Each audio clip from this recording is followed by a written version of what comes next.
Hey everyone, it's Andrew Schiffman. Harry Turcott here. We both worked at MTV in the music and talent department in the late 90s, early 2000s. Yeah, it was a time where music videos, TRL, The Jersey Shore, and the Osbournes ruled the airwaves. Yes, Andrew, those are some great years. So tune in every week as we catch up with old MTV coworkers, record label execs, VJs, and artists. I can't wait, Perry. We'll give you insights into meeting superstars before they were superstars and some juicy secrets from that golden age of MTV. So grab your headphones and get ready to relive the era of music television and the people who shaped a generation.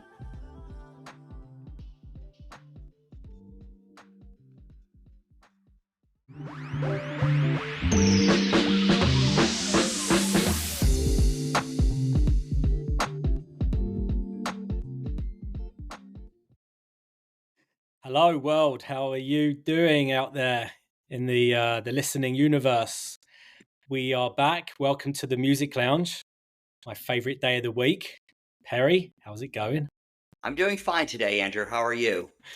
Very good. I know. We should just use this as our open every week. I'm just going to edit it being, you never we don't say anything different. Yeah. No.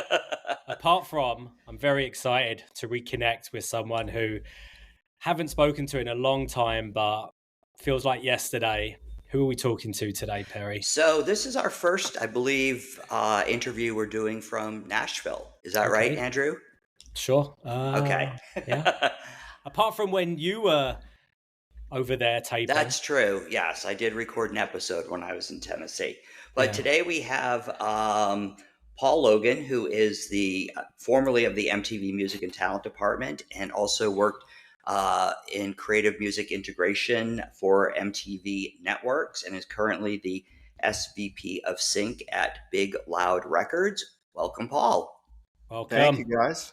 Thanks for having me. And I love that you guys are doing this podcast. It's been so fun to see a bunch of names of people I used to work with there or the label reps that, my God, we would email with 24/7. So it's been fun to hear their voices again. Extended family. Yep. Yeah, absolutely. So, Paul, I believe you started your music career at MTV. Is that correct? It was actually with VH1 in New York City. All right. Almost 19 years ago, I think. Wow. And it's funny. I was thinking about this right before I hopped on that 14 years at MTV Networks all started because of a girl I dated in college. Wow. Her roommate was interning at VH1. And I thought, man, that's so cool. You can intern at places like that. That's awesome. So I applied for an internship there at VH1 the following summer and got it. And then they ended up hiring me on after college. And that was Where did you go to college? I went to Arizona New York? State. Oh, Arizona. Okay. Yeah. And then, I did an internship and also the summer associate program at MTV Networks. I don't know if they still do that, but I had those and it was really fun. I was in that, 1515 Broadway building in Times Square. And at that time we were music marketing and later morphed into kind of more consumer promotions. But we touched everything from those old You Ought to Know campaigns to in-store events at places like Borders. We promoted a lot of our television programming across a bunch of different kind of media. And then after a couple of years in New York for VH1, I felt like I was ready for a little bit of a change, and I was able to transfer out to the LA office, so in that Santa Monica office. And I had trouble finding an apartment when I moved there. And actually, I haven't told a lot of people this, but my first week there in LA, I slept in my car in the MTV. Oh my God. in the MTV parking lot most nights that first week. Rough. I was just like so stubbornly persistent to do it on my own. And so you did that out of choice. Yeah, I'm that dumb, Andrew. Yeah. But I would. Hey, you were saving money. Exactly. That's what I was telling myself. But I would stay late at the office until everybody left and then just kind of take like brush my teeth there and then go down into the parking lot at night and sleep there, wake up, and ultimately found an apartment, which is a whole other story because it ended up being next door to a friend of mine from college. And he said, wait, which apartment number are you in that building? Because there's only like 3. And I said, apartment number 1. He said, do you know that was Ron Goldman's apartment from the O.J. Simpson case? Oh my God. So I'm sure my parents loved hearing me say, I've been sleeping in my car for a week, but don't worry, I'm in Ron Goldman's apartment now. So when you were in the LA office, you were working in the music and talent department. Were you working with Gina Esposito? Yeah, so actually not long after I moved out there, a spot opened up under Gina, shout out Gina, on the MTV Music and Talent team. And she gave me an absolutely incredible experience. So many good memories. And that team, I'm sure you guys have talked about, they're responsible for, booking all the musical talent for things like the live tentpole events like VMAs, movie awards, spring break, TV series appearances like The Hills premiere parties, FNM TV, Snoop Dogg's Dog After Dark. So doing like all the pre-work for the booking for those, and then on the day of the event, we would split up and all get assigned a different artist to kind of manage their run of show. And me being the low guy on the totem pole, I was usually assigned the difficult hip hop artists, while they would take the fun people like Justin Timberlake, right? Yeah, I've definitely been there as well. I remember one year in Miami, I was doing a lot of the seat planning, which was with Gina and Lisa. Yeah. And I remember we had all the, seats reserved. And then Shaq came, and he was playing for Miami at the time. So it was really his house we were, intruding in. And he literally came down to the front row with about 20 people. And he only had about 2 seats, right, for him. And he literally sat all his people out, threw the reserved things on the floor. And I forget who they were, but they would come to their seats and literally just sit on the stairs because they didn't have seats anymore. And, No. Shaq was like, these people are moving. Sorry. That's amazing. Yeah. So I'm like, yes, yeah. Many good memories from those events. By the way, I still have every credential from those events. I kept every single one. They're now in a big frame in my office. But, oh, there you go, Andrew. I'm showing a bag. Yeah, a load. I was actually looking. What was I looking for last week? I don't know. Something, but yeah. Yeah, it's hard to let go of those. And another thing I thought of, and I'll get back to my history, but before this I was thinking about the VMAs. It was the only time I ever saw Gina Esposito smoke a cigarette was because of a mistake I made. I don't know if they still do it like this anymore, but back then they had this voting academy for the VMAs, right? Where it was a mix of different people in the industry, artists, tastemakers like that. And I was in charge of sending out the email for people to do the online voting for it. And so when I was making the email, instead of putting everyone's email addresses at the top, we made a group and we called it MTV Voting Academy, so that when they got the email, it said that instead of everybody's names. And Gina and I even tested it and it worked.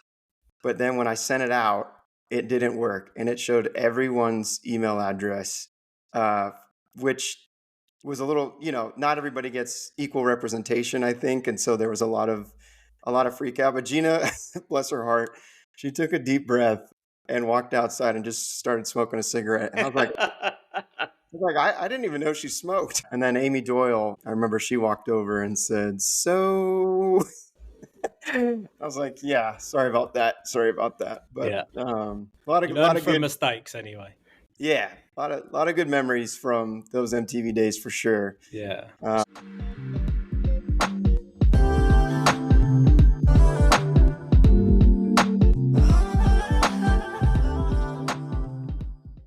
How did you make the move from working in music and talent to the creative music integration department or team? Yeah, so I had been on with MTV for a couple of years, and they had MTV Networks was starting to build up an in-house music supervision team, and that was something that was always an interest of mine. Going back to just being a little kid, I remember quote unquote DJing my parents' dinner parties. I took my Fisher Price boombox, put it inside a cardboard box, and cut a hole out, and I would play music. And I just love the power of hearing a song sync to something brings out a whole different emotional connection to a song Right. than, just than other avenues of music discovery. And a spot opened up at VH1 under Jen Stilson. And so, yeah, I think I was with her, I think for, gosh, maybe 5 years, and loved it. And then in 2013, I asked if I could transfer to the Nashville office. And my wife and I were just kind of looking to make a change, live somewhere a little more normal, and they let me transfer out to the CMT office, which sister channels with VH1 and MTV.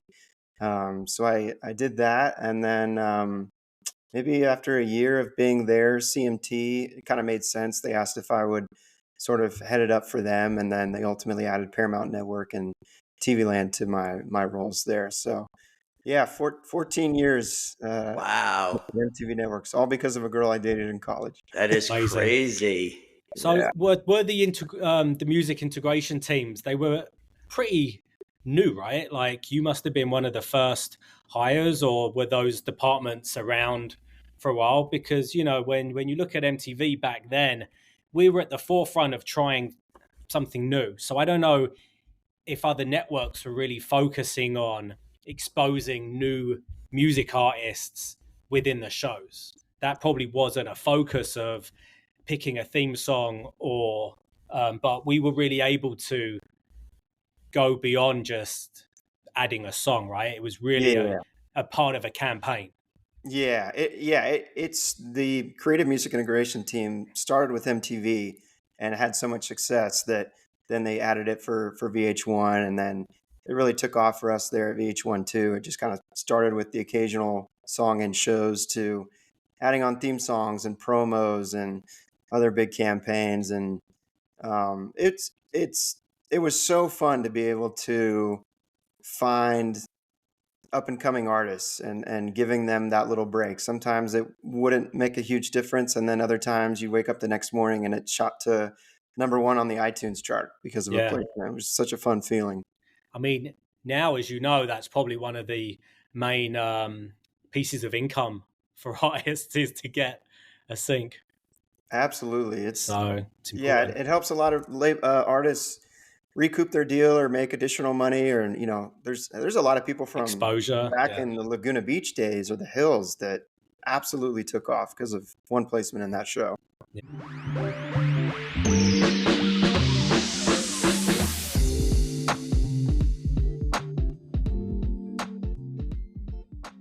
Well, when we look back at the early days of when you went into music integration, and as things started to shift, less people were tuning into TV, streaming was becoming a bigger thing.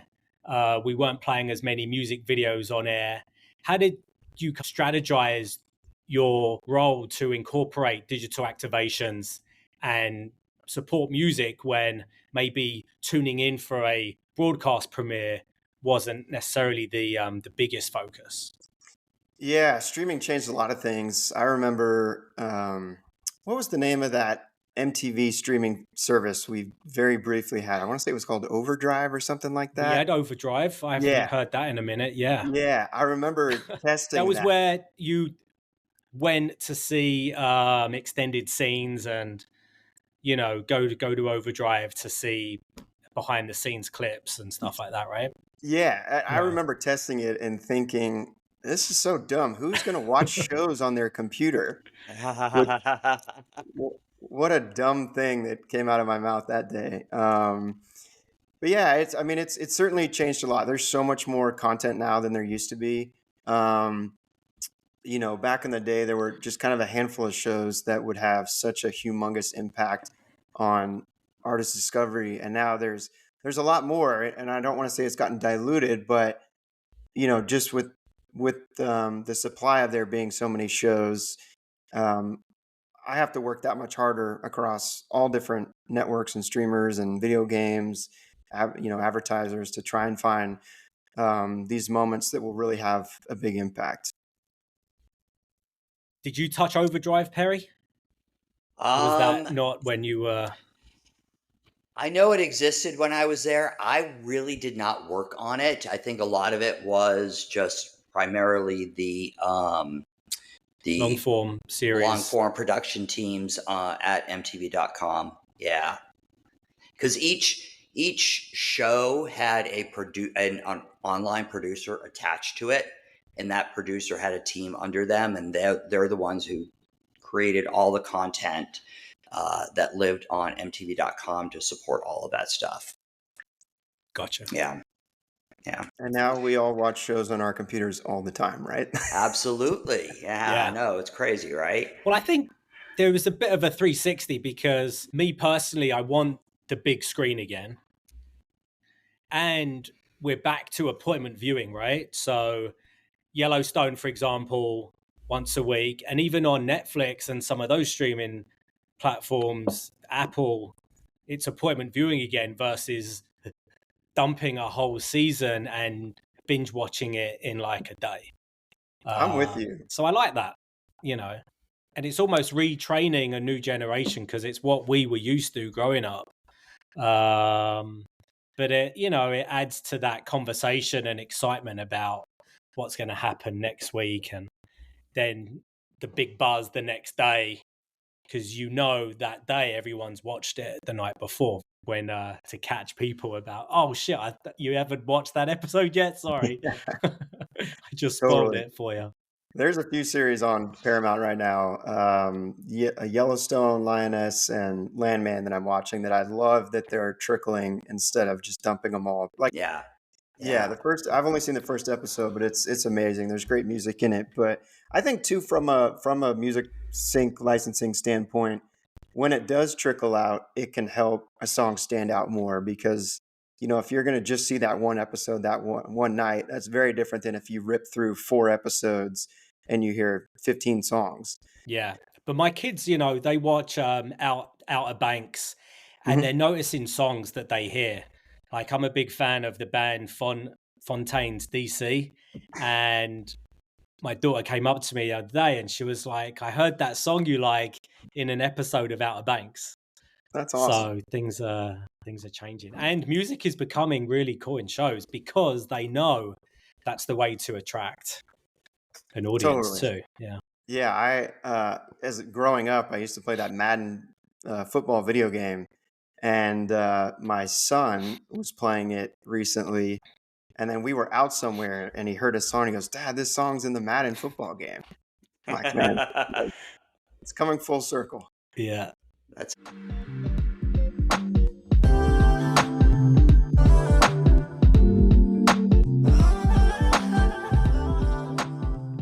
one of the things that we tried to do at MTV was to kind of create a bigger campaign for an artist or a song or an album.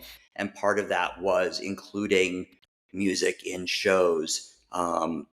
So, was there a particular artist or song or album that you worked with, or that we were working with at MTV that really made an impact with the music integration into a show that you were doing?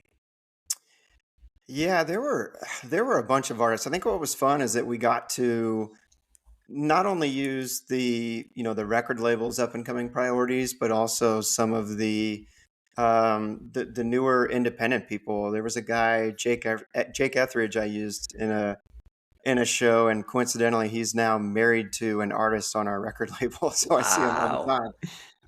time. But yeah, I remember. I mean, we used a lot of Raphael Sadiq, Estelle, Sia, um, the Neighborhood.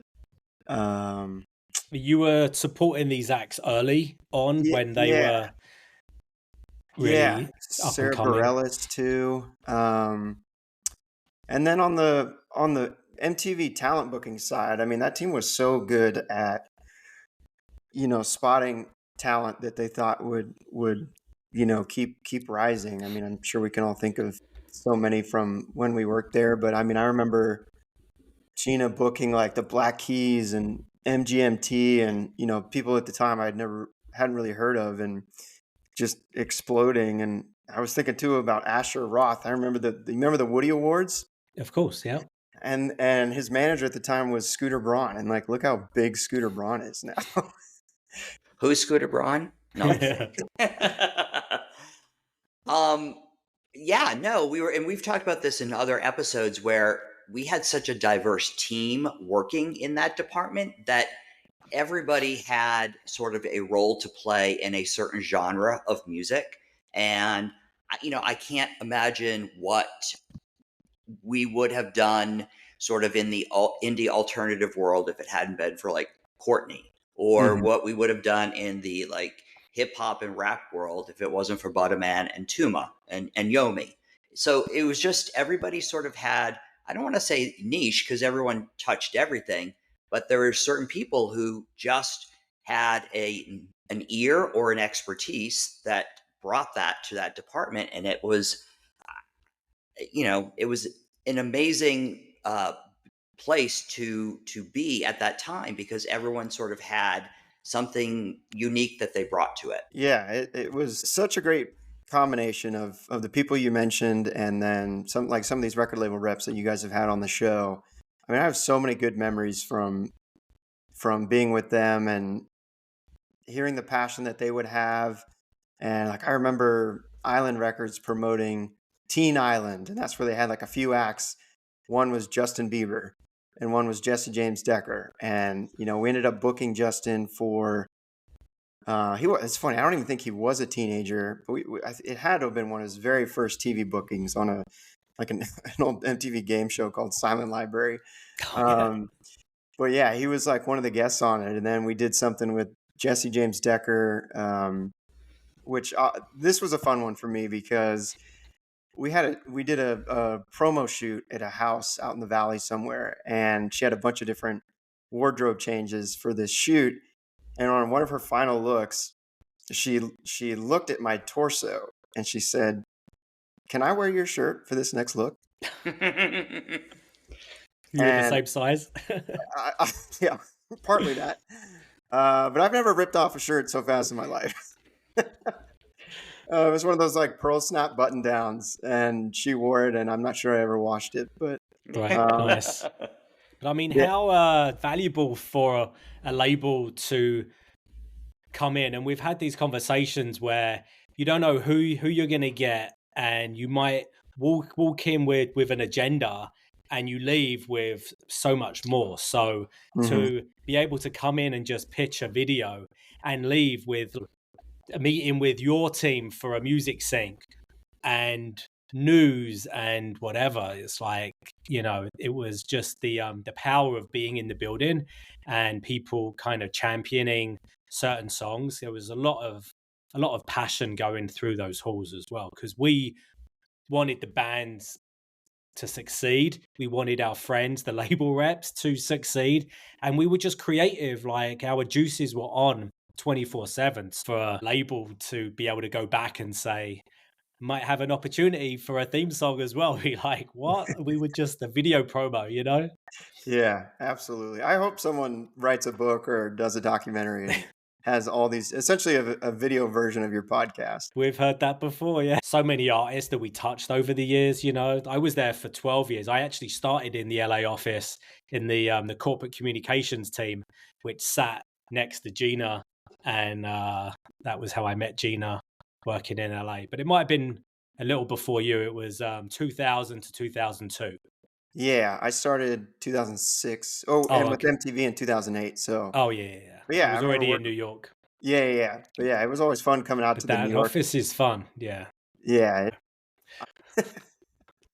Yeah, it was pretty tough to get into that building if you forgot your key card one day. I know. Absolutely. And I actually forgot, but it was a separate access as well. So you needed to have Music Lounge access, not just 25, floor access, but you needed Music Lounge access too.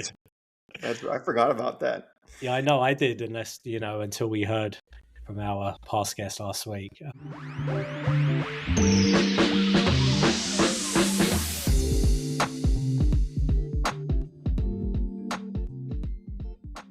So we're going to take a break from questions and go to a trivia, which we didn't prep you on. Maybe you've heard it in a previous podcast, but we're going to test your memory a little bit and not spend too much time on these, just very quick answers if you can. So let's see if your memory still serves you. All right. Name the theme song for MTV's The Hills. Oh, Natasha Bedingfield. And the song? I'm singing it in my head. Feel the rain on your skin. Unwritten. Yeah. You would have got it. Yeah. In 2010, Green Day released their Guitar Hero game, Green Day Rock Band, right? Also in 2010, they released a musical on Broadway. What was the name of the musical? American Idiot. Correct. Bonus question. What year was the album American Idiot released? Ooh, I'm going to guess 2007? That's what I would say. 2004. Wow. Okay. Yeah. What was the theme song for Jersey Shore? Oh, LMFAO's Shots, right? No. Wait. It was LMFAO, right? Correct. Oh, Get Crazy. Oh. Correct. Yeah. Okay. Very nice. We're going to transition over to the sister network. VH1's Love and Hip Hop was featured in 4 major cities. Can you name them? And it doesn't have to be in season order. Miami, LA, Atlanta, New York? Correct. Oh! The order, I believe, I know some came in and out of different seasons, but New York, Atlanta, it was actually Hollywood and Miami. Oh, that's great. My coworker Tracy Turner did the music in a lot of those. We got to use so much good music in those. Yeah. So Ashley Cook and Brantley Gilbert recently performed Over When We're Sober on the Kelly Clarkson Show. I did a bit of research, see? Can you name one of the co-writers who is also making a name for himself across multiple formats? Name one of the co-writers for that song. Oh, a co-writer on that song. Oof. Who is also making a name for himself across multiple formats in the country pop world. So Ashley Cook is one of our artists. Yeah. Brantley. So I normally know who the writers are on our songs, but that one's technically a Brantley Gilbert song. So I feel like I should get a hall pass for not knowing this one. All right. The answer, Jelly Roll. Oh, okay. Wow. All right. I thought I was coming with a researched winner. That was a very good. All of these have been very good. Yeah. That was it, the end. Can I ask you one? Oh, go. Because I was thinking about all my favorite MTV memories before. My memory's not that good, but go ahead. This podcast, and I was thinking one of my all-time favorite memory was the TRL finale. Do you guys remember that night? I do. Yep. Do you remember what the last #1 video on TRL was? Oh, I couldn't even tell you the year. Well, it was 2008. The last video, #1, was, I'm going to say, a Britney Spears song, but I don't know. You got that right. One more time. One more time. Yeah. Wow.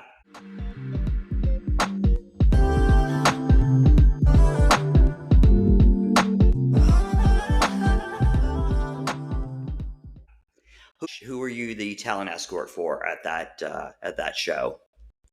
I believe it was Taylor Swift. And wow. She obviously was not the Taylor Swift that she is today. She was the yearbook girl. They had her walking around with the TRL yearbook, having all these artists sign the TRL yearbook. That is crazy. That is so funny. We had David Nathan on one of our earlier podcasts, and he was talking about she was a red carpet correspondent one year for the VMAs. And he was saying to her, this is a big opportunity. Hope you had fun. She was like, yes, but I won't be doing this again. He's like, why? She's like, next year I'm going to be performing. And she was. Right.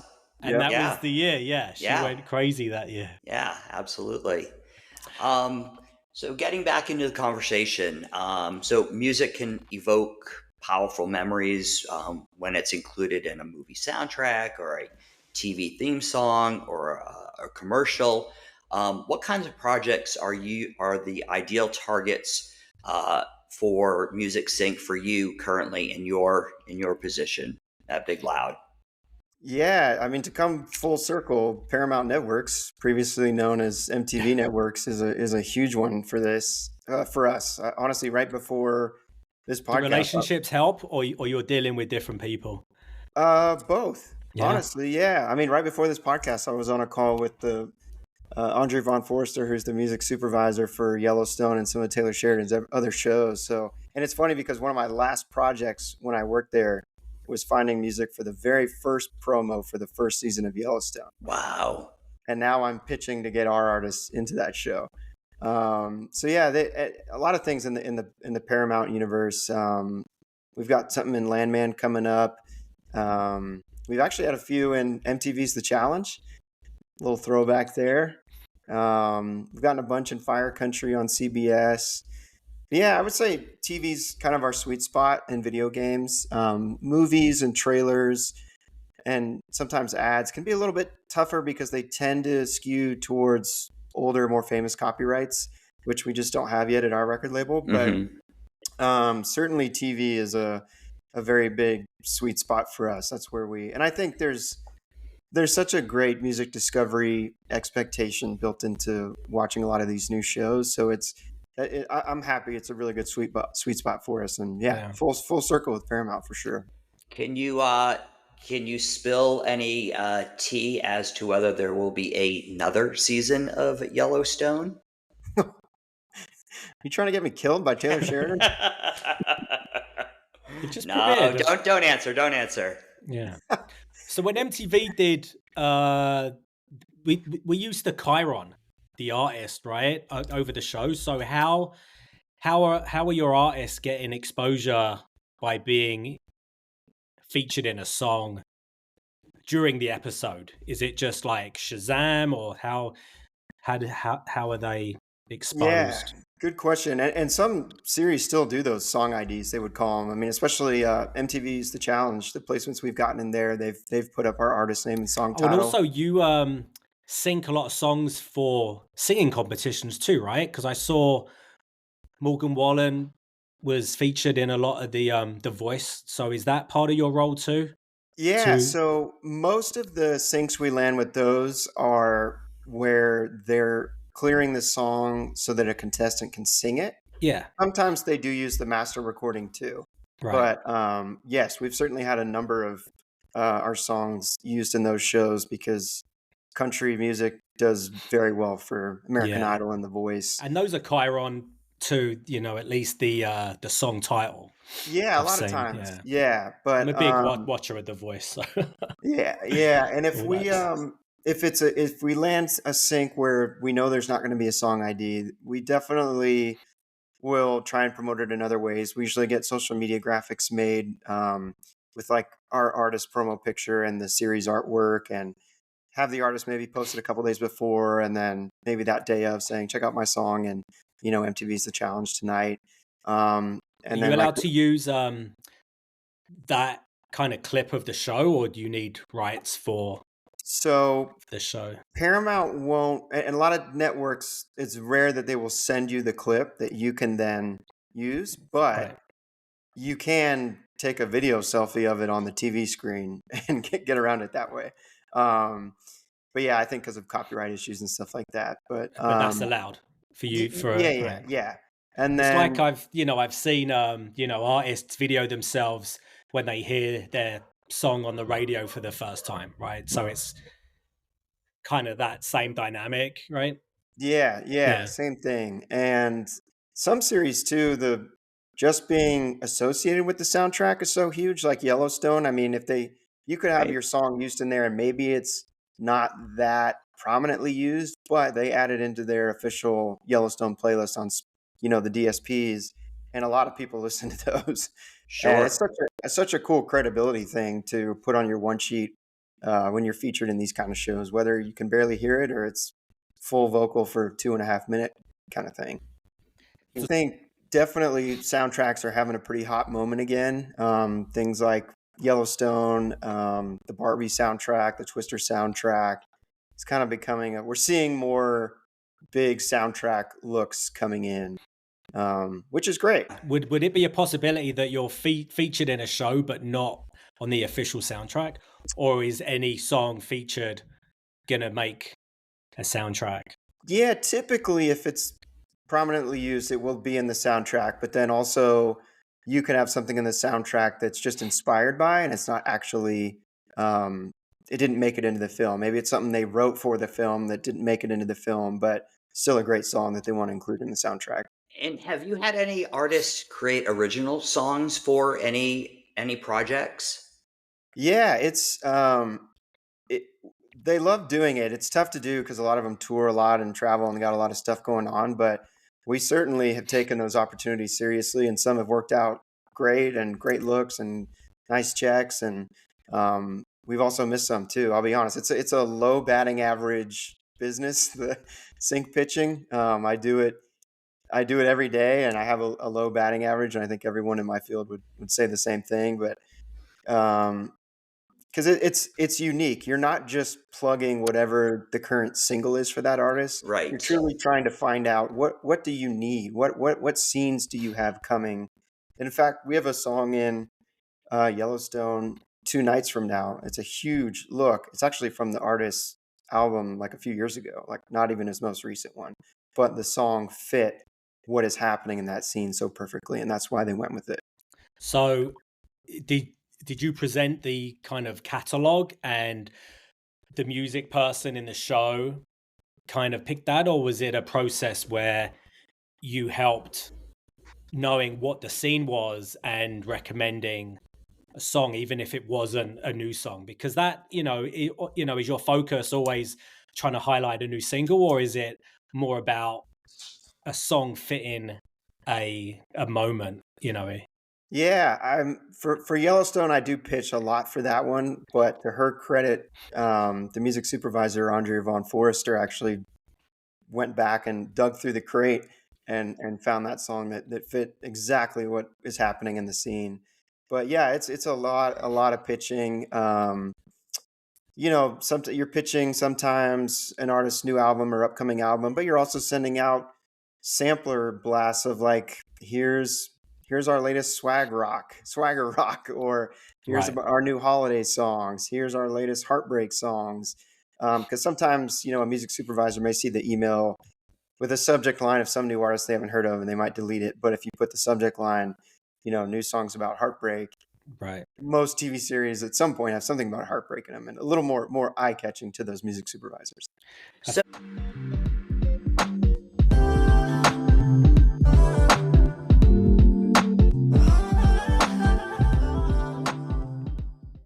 one other question. What is the most unusual sync that you've had where you thought there's no way that a country or country tinged song is going to work in this show or this movie or this ad, and it happened and you were like, wow, that is so great that we were featured on, some TV show that, takes place in New York City and whatnot? Yeah, I'll say we signed an artist. His name's Jake Worthington, and he's very Texas traditional country, and he's insanely talented. But through my selfish lens of sync, I was a little worried that, man, there's not a lot of traditional country opportunities in film and television. And sure enough, we landed 3 syncs for him before we had even released the first song. Wow. I mean, it was, I couldn't believe how much people gravitated to him just because he was so talented. And yes, not the typical sound you hear on film and TV, but just so talented that it wasn't even like the final master either. It was like a mix, a demo, but it still sounded good enough, and they used it. And yeah, he's since gotten a lot of attention from other TV shows, and super happy for him. Again, his name's Jake Worthington.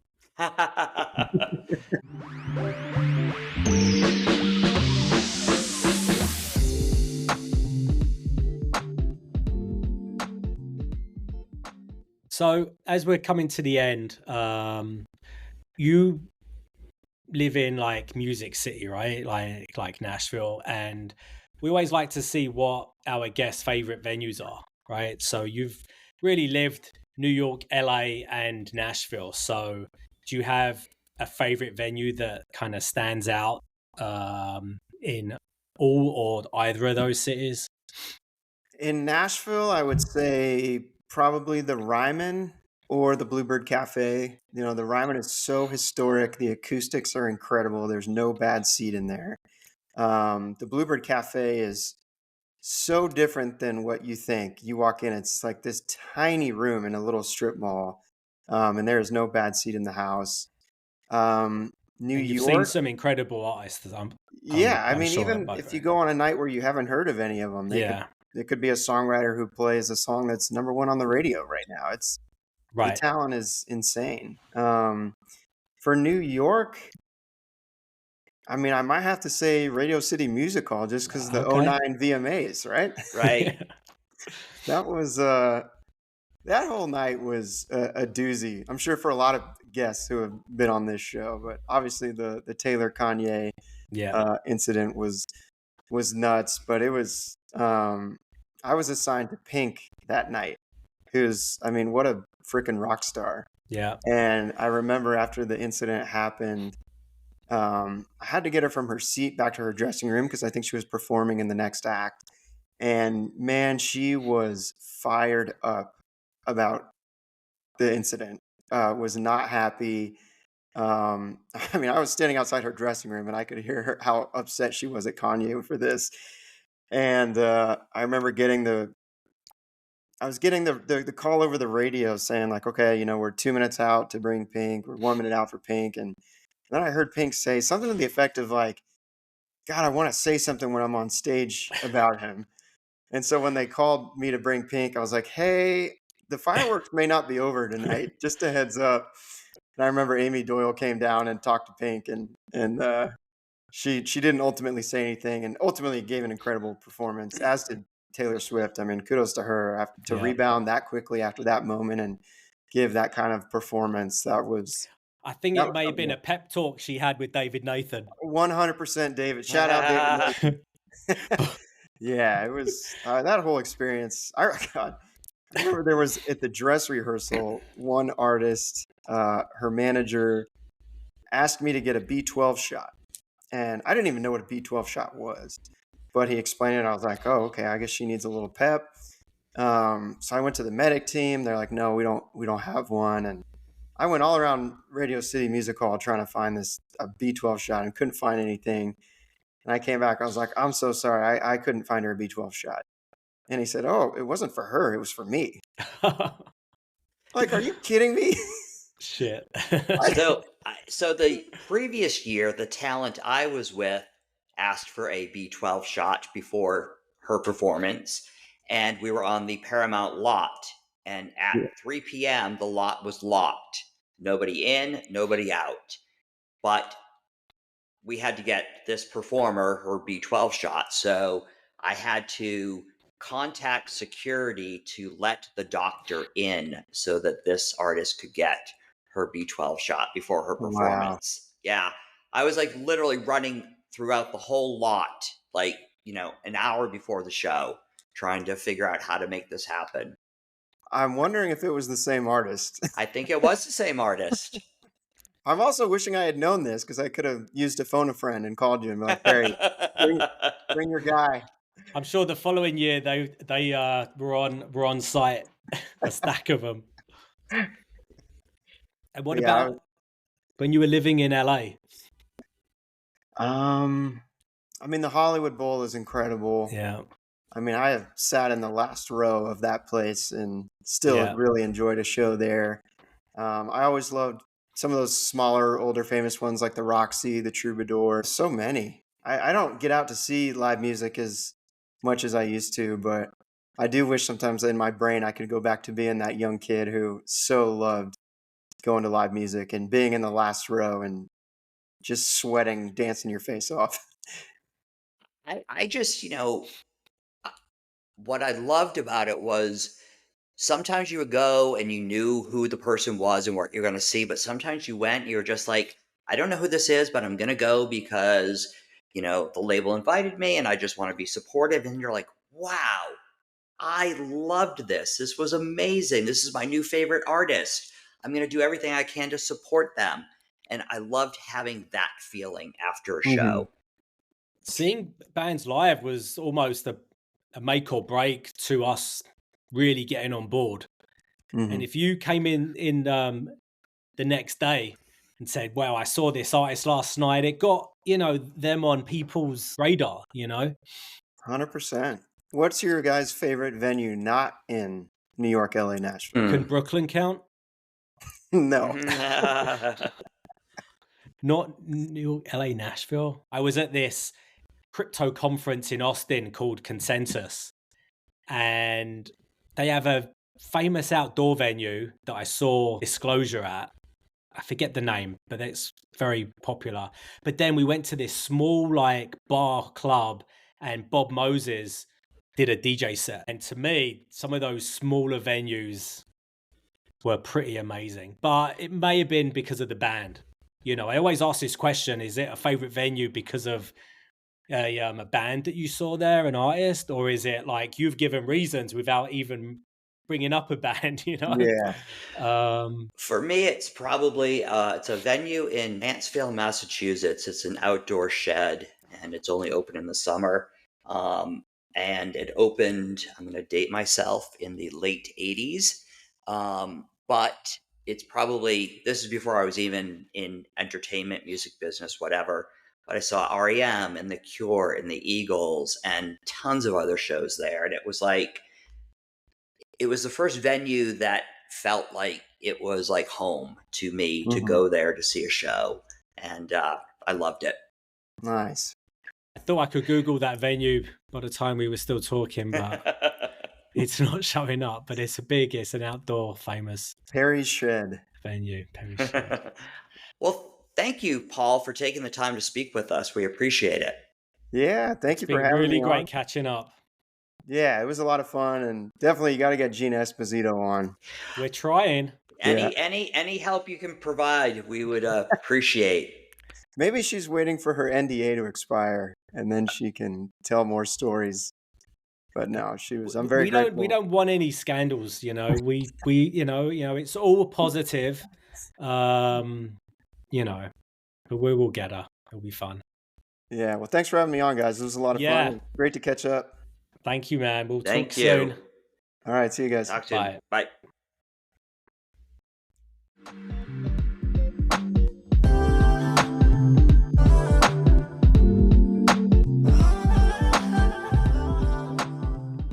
Thank you for joining us today in the Music Lounge. And tune in next week to hear more stories about your favorite era of MTV.